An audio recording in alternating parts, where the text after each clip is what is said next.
Bonjour à toi, jeune amoureux des mathématiques. Toi qui es en troisième, je crois qu'aujourd'hui tu commences à appréhender un petit peu ce qui va se passer demain, car demain c'est le grand jour, the big day. Tu vas passer ton brevet de mathématiques. Et oui, une épreuve qui va se dérouler demain après-midi et qui durera 2 heures. Je parle uniquement des mathématiques. Pour ce qui suit la SVT et la physique-chimie, ça regarde d'autres personnes. Pour les mathématiques, il y a quelques règles d'or à respecter si tu veux aborder cette épreuve hyper sereinement zen. Voilà. Là, tu seras zen si tu suis mes conseils. Conseil numéro 1. Dès que tu as le sujet entre les mains, tu regardes bien le sujet. Dessus, il est écrit le nombre de pages que doit contenir le sujet. Tu comptes tes pages, tu vérifies. Si tu as tout, c'est génial. Si tu n'as pas tout, tu le dis tout de suite, car tu n'as pas tous les exercices et là, ça va te poser un petit peu problème. Voilà. Deuxième chose, tu vas avoir aussi sur cette première page de ton sujet quelque chose de très important qui s'appelle un barème. Et oui, et ce barème, ça va te permettre de voir quels exercices te rapportent le plus de points. Et même si tu es très fort et que maintenant tu sais tout faire, je pense que développer une bonne stratégie et commencer par ce qui rapporte le plus, c'est peut-être malin. Alors, comment ça va se passer? Bien, tu vas avoir une liste sur ta première page des exercices. Donc, par exemple, exercice 1, exercice 2, exercice 3, etc. Je te rappelle que le nombre d'exercices peut aller de 6 à 10 exercices. Et puis, jusqu'au dernier exercice. Toc, toc, toc.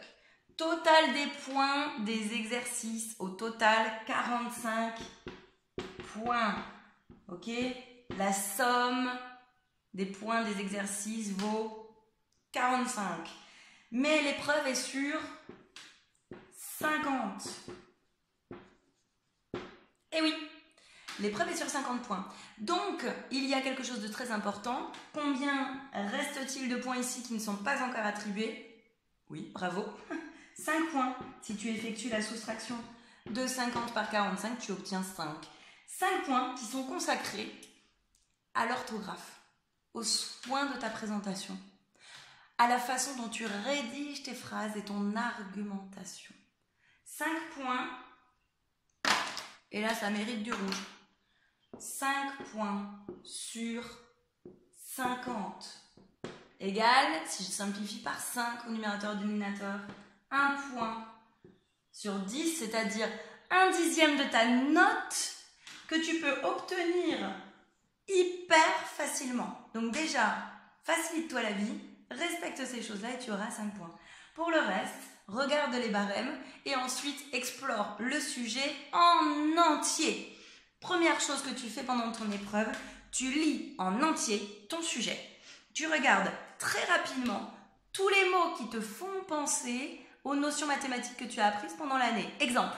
Un exercice te montre un triangle rectangle. Alors, hop, 2 possibilités.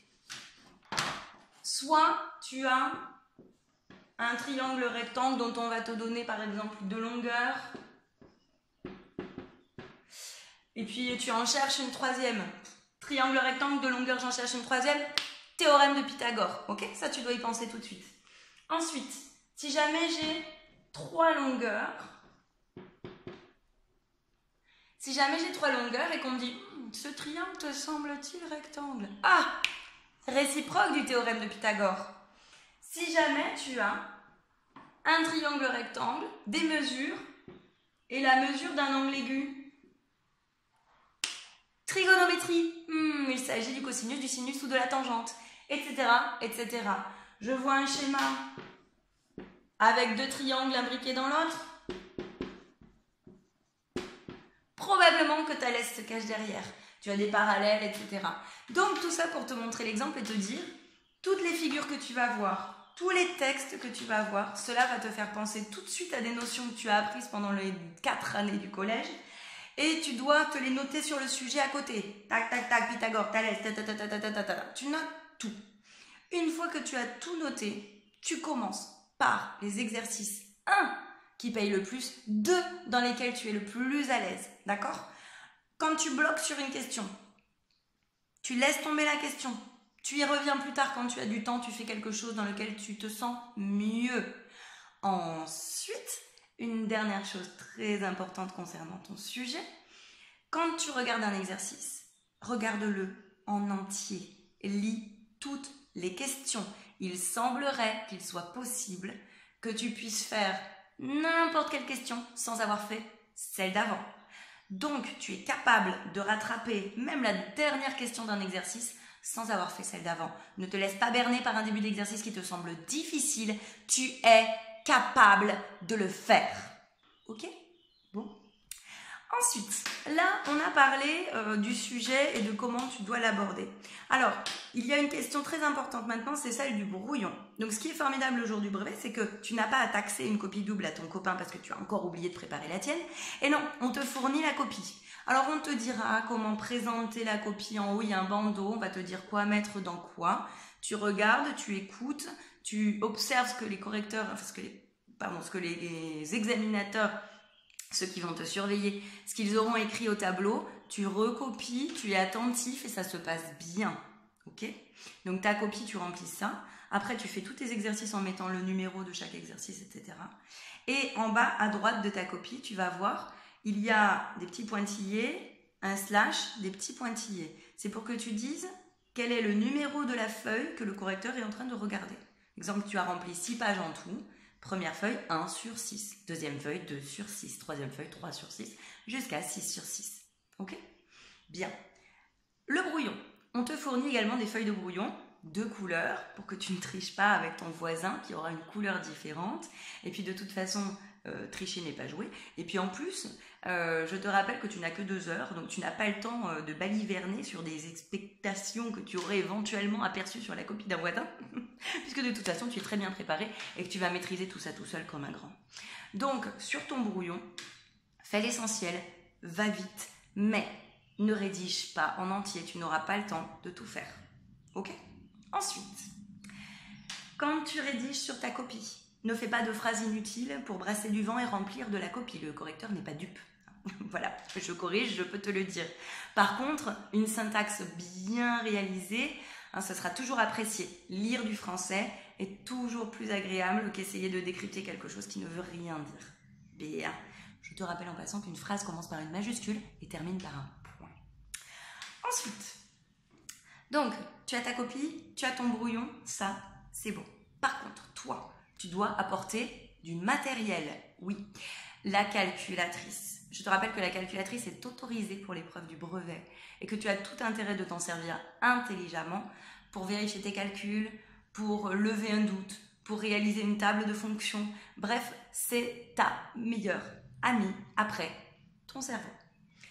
Ensuite, tu as besoin du crayon gris, de l'équerre, du rapporteur, d'une règle qui mesure 30 cm.